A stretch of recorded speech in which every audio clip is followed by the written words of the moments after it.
ଛାତ୍ରଛାତ୍ରୀ ମାନେ ଆଜିର ଅନୁଚିନ୍ତା ଏଥିରେ ବିଷୟବସ୍ତୁଟି ରହିଛି ଆତ୍ମହତ୍ୟା ମହାପାପ। ଭଗବାନଙ୍କର ଏ ଅମୃତ ସୃଷ୍ଟି, ଆମେମାନେ ଅମୃତ ସନ୍ତାନ। ଭଗବାନ ମଣିଷକୁ ଏତେ ଶକ୍ତିଶାଳୀ କରିଛନ୍ତି। ଭଗବାନଙ୍କ ସୃଷ୍ଟିରେ ଏ ମଣିଷ ଭଗବାନଙ୍କ ନିର୍ଦ୍ଦେଶରେ କାର୍ଯ୍ୟ କରୁଛି, ସଂସାର ପାଇଁ କାମ କରୁଛି, ଭଗବାନଙ୍କ ପାଇଁ କାର୍ଯ୍ୟ କରୁଛି। ଏତେ ପାୱାରଫୁଲ୍ ହାତ ତୁମକୁ ଭଗବାନ ଦେଇଛି। ସେଇ ହାତ କ'ଣ? ନିଜକୁ ମାରିବା ପାଇଁ? ସାରା ଜୀବନ ଏହି ହାତ ସମାଜ ପାଇଁ କାମ କରେ, କିନ୍ତୁ ପ୍ରଥମତଃ ସେ ନିଜ ପାଇଁ କରେ।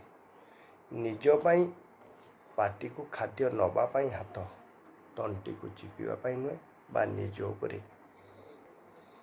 ଶତ୍ରୁ ଭଳି ଆଚରଣ କରିବାକୁ ନୁହେଁ। ଶତ୍ରୁ ତ ଅନେକ ରହିଛନ୍ତି, ଶତ୍ରୁମାନଙ୍କୁ ଦମନ କରିବାର ଅଧିକାର ମଧ୍ୟ ଆମର ଅଛି। ସବୁକିଛି ଆମେ ସହିଯିବା ଏ କଥା ମୁଁ କହୁନି।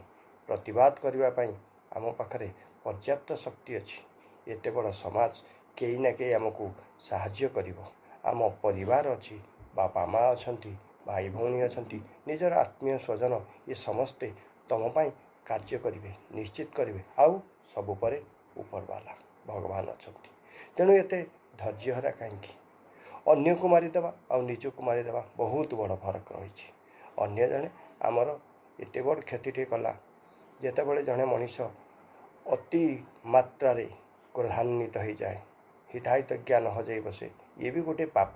କିନ୍ତୁ ସେତେବେଳେ ହିତାହିତ ଜ୍ଞାନ ହରେଇ ବସି ନିଜର ସୁରକ୍ଷା ପାଇଁ ହେଉ ବା ପ୍ରତିଶୋଧ ନେବା ପାଇଁ ହେଉ ଜଣକୁ ସେ ମାରିଦିଏ। ସେ କଥା ଆଉ ନିଜକୁ ମାରିଦେବା, ୟା ଭିତରେ ବହୁତ ବଡ଼ ଫରକ। ଆତ୍ମହତ୍ୟା ଭଳି ପାପ ଦୁନିଆରେ ନାହିଁ। ଏ ପାପରୁ ତୁମକୁ ମୁକ୍ତି ମିଳିବନି, କାରଣ ଏ ଶରୀର ଆମେ ତିଆରି କରିନେ, ଏ ଶରୀର ଭଗବାନ ଦତ୍ତ। ଆଉ ଆମେ ଆସିଛନ୍ତି ଭଗବାନଙ୍କ ନିର୍ଦ୍ଦେଶରେ ଏ ସମାଜ ପାଇଁ କାର୍ଯ୍ୟ କରିବା ପାଇଁ, ସମାଜକୁ ଉନ୍ନତିର ମାର୍ଗ ବା ଶୀର୍ଷରେ ପହଞ୍ଚିବା ପାଇଁ। ଆମ ନିଜ ପାଇଁ, ପରିବାର ପାଇଁ, ସମାଜ ପାଇଁ କିଛି କରିକି ଦେଖାଇବା ପାଇଁ ଆସିଛନ୍ତି। ପ୍ରତ୍ୟେକ ମଣିଷ ଭିତରେ ଦିବ୍ୟ ଜ୍ଞାନ ଏଇ ଅଲଗା ଅଲଗା ଭାବରେ ଭଗବାନ ଭରି ଦେଇଛନ୍ତି।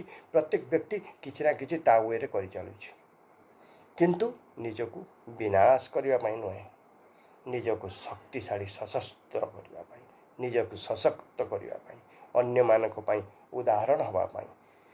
କିନ୍ତୁ ସେ ଉଦାହରଣ ସୁସାଇଡ଼୍ କରିକି ନୁହେଁ, କିମ୍ବା ନିଜକୁ ଶେଷ କରିଦେବା ପାଇଁ ନୁହେଁ। କାହିଁକି ନିଜକୁ ଶେଷ କରିଦେବା? ଆମେ ପରା ଭଗବାନଙ୍କ ସନ୍ତାନ, ଆମେ ପରା ଭଗବାନ ପାଇଁ କାମ କରୁଛନ୍ତି। ଏତେ ବଡ଼ ସଂସାର ଆମର କ'ଣ କେହି ନାହାନ୍ତି? କେହି ନହେଲେ ସବୁରି ସବୁ ଅଛି, ମୋର କେହି ନାହିଁ, ଏ କାମ ସାହସ କଲା।